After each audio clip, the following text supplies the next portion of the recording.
معراج النبی صلی اللہ علیہ وآلہ وسلم جدید سائنس بھی یہ معجزہ مان گئی۔ بسم اللہ الرحمن الرحیم۔ السلام علیکم رحمۃ اللہ وبرکاتہ۔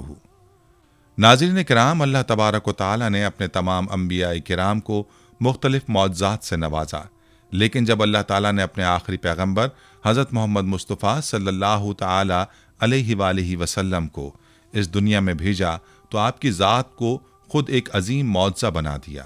حضرت محمد صلی اللہ علیہ وآلہ وسلم کو ایسے ایسے معجزات عطا کیے گئے جو کسی اور نبی یا پیغمبر کو نہیں دیے گئے۔ ان معجزات میں سب سے اہم اور عظیم معجزہ واقعہ معراج ہے۔ یہ واقعہ ایسا معجزہ ہے جس کی مثال تاریخ نبوت میں کہیں نہیں ملتی۔ اس معجزے کے دوران اللہ تعالیٰ نے اپنے محبوب رسول صلی اللہ علیہ وآلہ وسلم کو ایک ایسا سفر کروایا جو کائنات میں کسی اور کے لیے ممکن نہ تھا۔ یہ معجزہ ایک خاص مقام اور اہمیت کا حامل ہے، کیونکہ اس میں حضرت محمد صلی اللہ علیہ وآلہ وسلم کو نہ صرف دنیا کے مختلف آسمانی مقامات کا سفر کروایا گیا، بلکہ آپ کو اللہ تبارک و تعالیٰ کی بارگاہ میں خصوصی ملاقات کا شرف بھی حاصل ہوا۔ آج کی اس ویڈیو میں ہم آپ کو بتائیں گے کہ واقعہ معراج کیا تھا، یہ واقعہ کیوں پیش آیا، حضرت محمد صلی اللہ علیہ وآلہ وسلم کو معراج کا سفر کیوں کرایا گیا، معراج کا یہ سفر کس وقت اور کس حالت میں کیا گیا، اس دوران حضور اکرم صلی اللہ علیہ وآلہ وسلم نے کہاں کہاں سفر کیا، اور پھر اس دوران اللہ تبارک و تعالیٰ کی عظمت کو کس طرح دیکھا۔ اللہ تعالیٰ نے اپنے محبوب کو اس ملاقات میں کون سے انعامات اور تحائف دیے۔ یہ تمام سوالات آج کی ویڈیو میں ہم قرآن و حدیث کی روشنی میں آپ کے سامنے لائیں گے، تاکہ آپ اس عظیم معجزے کے بارے میں بہتر طور پر سمجھ سکیں۔ لہٰذا آپ سے درخواست ہے کہ اس ویڈیو کو آخر تک ضرور دیکھیں، تاکہ آپ کو اس اہم اور روحانیت سے بھرپور واقعے کے بارے میں مکمل تفصیل حاصل ہو۔ واقعہ معراج کی تاریخ اور سال کے حوالے سے مورخین اور اہل سیر کی آراء میں کچھ اختلافات ہیں، تاہم ایک رائے یہ ہے کہ یہ واقعہ نبوت کے 12ویں سال میں 27 رجب کو پیش آیا، جب نبی کریم صلی اللہ علیہ وآلہ وسلم کی عمر مبارک 51 سال اور 5 ماہ تھی۔ زیادہ تر روایات کے مطابق 27 رجب کی رات ہی اللہ کے پیارے نبی حضرت محمد مصطفیٰ صلی اللہ علیہ وآلہ وسلم کو معراج کا عظیم شرف حاصل ہوا۔ اگر واقع معراج کے پس منظر پر نظر ڈالیں تو ہمیں عام الحزن کا ذکر کرنا ضروری ہے، جو نبی کریم صلی اللہ علیہ وآلہ وسلم کی زندگی کا سب سے سخت اور غمگین سال تھا۔ یہ واقعہ نبوت کے 10ویں سال کے قریب پیش آیا، جب آپ صلی اللہ علیہ وآلہ وسلم کو 2 عظیم مصیبتوں کا سامنا کرنا پڑا۔ حضرت ابو طالب، جو نبی صلی اللہ علیہ وآلہ وسلم کے چچا اور آپ کے سب سے بڑے محافظ تھے، ہمیشہ آپ کی بھرپور حمایت کرتے رہے۔ وہ قریش کے سردار تھے اور ان کی موجودگی میں قریش آپ صلی اللہ علیہ وآلہ وسلم کو کسی قسم کا نقصان نہیں پہنچا سکتے تھے، لیکن ان کی وفات کے بعد مکہ میں کفار کا رویہ مزید سنگین ہو گیا اور نبی صلی اللہ علیہ وآلہ وسلم کو شدید مشکلات کا سامنا کرنا پڑا۔ اسی سال حضرت خدیجہ رضی اللہ عنہا کی وفات بھی ہوئی، جو نہ صرف نبی صلی اللہ علیہ وآلہ وسلم کی پہلی زوجہ تھیں، بلکہ دین اسلام میں آپ کی سب سے بڑی مددگار بھی تھی۔ ان کی وفات نبی صلی اللہ علیہ وآلہ وسلم کے لیے ایک گہرے صدمے کا باعث بنی، کیونکہ حضرت خدیجہ رضی اللہ عنہا کا کردار نہ صرف ایک بیوی کا تھا، بلکہ وہ نبی صلی اللہ علیہ وآلہ وسلم کے لیے ایک وفادار ساتھی اور مددگار تھیں۔ ان کی موجودگی میں آپ صلی اللہ علیہ وآلہ وسلم کو ایک سکون اور حوصلہ دیا، جو اب کم ہو گیا تھا۔ اس کے علاوہ مکہ میں کفار کا ظلم و ستم بھی بڑھتا چلا گیا۔ طائف کا واقعہ بھی پیش آیا، جہاں نبی صلی اللہ علیہ وآلہ وسلم تبلیغ دین کے لیے گئے تھے، مگر اہل طائف نے آپ صلی اللہ علیہ وآلہ وسلم کو پتھر مار کر شدید زخمی کر دیا۔ ان تمام مشکلات کے بعد اللہ تبارک و تعالیٰ نے اپنے محبوب نبی صلی اللہ علیہ وآلہ وسلم کو تسلی دینے اور انعام دینے کے لیے ایک عظیم معجزہ یعنی واقعہ معراج پیش کیا۔ معراج ایک روحانی اور جسمانی سفر تھا، جس میں اللہ تعالیٰ نے اپنے نبی صلی اللہ علیہ وآلہ وسلم کو اپنی قربت عطا کی۔ یہ واقعہ اس بات کا اعلان تھا کہ نبی صلی اللہ علیہ وآلہ وسلم کی محنت ضائع نہیں جائے گی اور اللہ تعالیٰ کی مدد ہمیشہ ان کے ساتھ رہے گی۔ یہ واقعہ امت کے لیے ایک امید کا پیغام تھا کہ آزمائشوں کے بعد اللہ تعالیٰ کی طرف سے انعام اور کامیابی ہمیشہ آتی ہے۔ ناظرین، عام الحزن کے دوران پیش آنے والی مشکلات نے نبی صلی اللہ علیہ وآلہ وسلم کو مزید صبر، استقامت اور اللہ تعالیٰ کے قریب ہونے کا موقع فراہم کیا۔ معراج اس کا عملی اظہار تھا۔ جس نے نبی صلی اللہ علیہ وآلہ وسلم کے دل کو سکون دیا اور امت کے ایمان کی تجدید کے ساتھ ساتھ اللہ کی قدرت کا عظیم مظاہرہ بھی کیا۔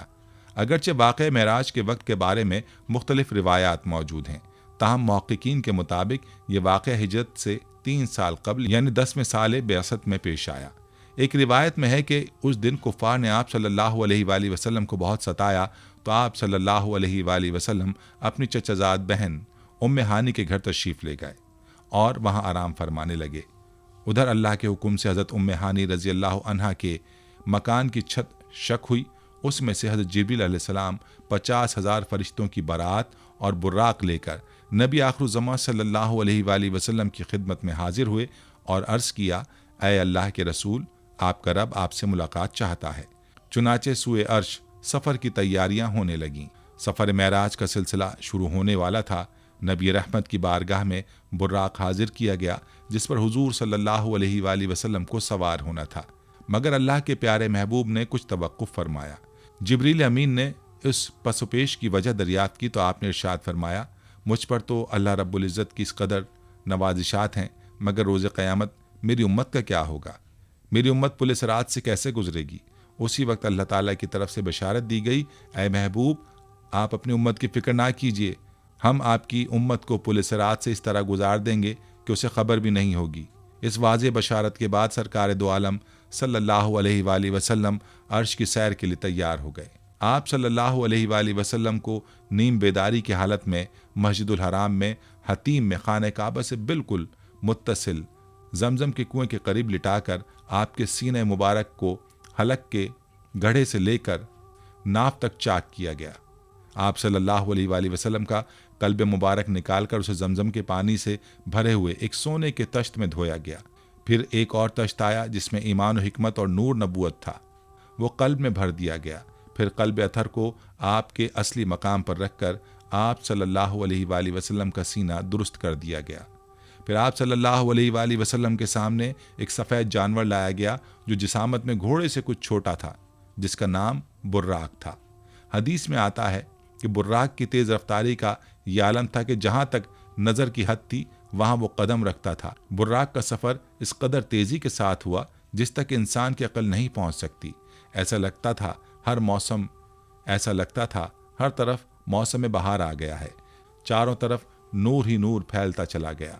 آپ علیہ الصلاۃ والسلام براق پر سوار ہو گئے۔ آپ صلی اللہ علیہ وآلہ وسلم کے ساتھ حضرت جبرائیل علیہ السلام بھی تھے۔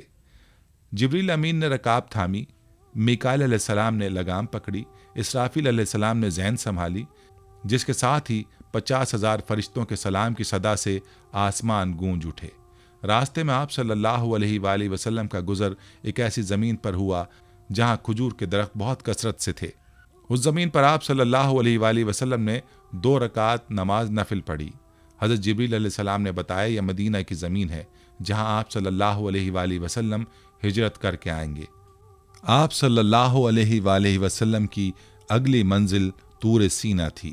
یہاں بھی آپ نے شجر طور کے پاس 2 رکعت نفل نماز پڑھی۔ حضرت جبریل علیہ السلام نے بتایا یہ وہ مقام ہے جہاں اللہ تبارک و تعالی حضرت موسیٰ علیہ السلام سے ہم کلام ہوئے۔ آپ صلی اللہ علیہ وآلہ وسلم کی تیسری منزل بیت اللحم تھی۔ یہاں بھی آپ نے 2 رکعت نماز نفل پڑھی۔ حضرت جبریل علیہ السلام نے بتایا کہ یہ وہ مقام ہے جہاں حضرت عیسیٰ علیہ السلام کی پیدائش ہوئی۔ سفر معراج کے پہلے مرحلے پر سفر جاری تھا کہ حضور رحمت عالم صلی اللہ علیہ وآلہ وسلم کا گزر حضرت موسیٰ علیہ السلام کی قبر انور کے قریب سے ہوا۔ آپ صلی اللہ علیہ وآلہ وسلم نے دیکھا وہ اپنی قبر انور میں کھڑے نماز ادا کر رہے تھے۔ وہاں سے آپ صلی اللہ علیہ وآلہ وسلم مسجد اقصیٰ یعنی بیت المقدس تشریف لے گئے۔ انبیاء صف بصف آپ صلی اللہ علیہ وآلہ وسلم کے استقبال کے لیے کھڑے تھے۔ جب یہ مقدس قافلہ بیت المقدس پہنچا تو باب محمد صلی اللہ علیہ وآلہ وسلم کے استقبال کے لیے کھلا ہوا تھا۔ حضرت جبریل علیہ السلام نے اپنی انگلی سے دروازے کے قریب موجود ایک پتھر میں سوراخ کیا اور براق کو اس سے باندھ دیا۔ اسی جگہ کو آج دیوار براق کے نام سے جانا جاتا ہے۔ پھر آپ صلی اللہ علیہ وآلہ وسلم بیت المقدس میں داخل ہوئے جہاں تمام انبیاء کرام علیہم السلام آپ صلی اللہ علیہ وآلہ وسلم کی عزت و تکریم میں منتظر تھے۔ انبیاء کرام کو حضور علیہ الصلاۃ والسلام کی امامت میں نماز پڑھنے کا شرف حاصل ہوا اور وہاں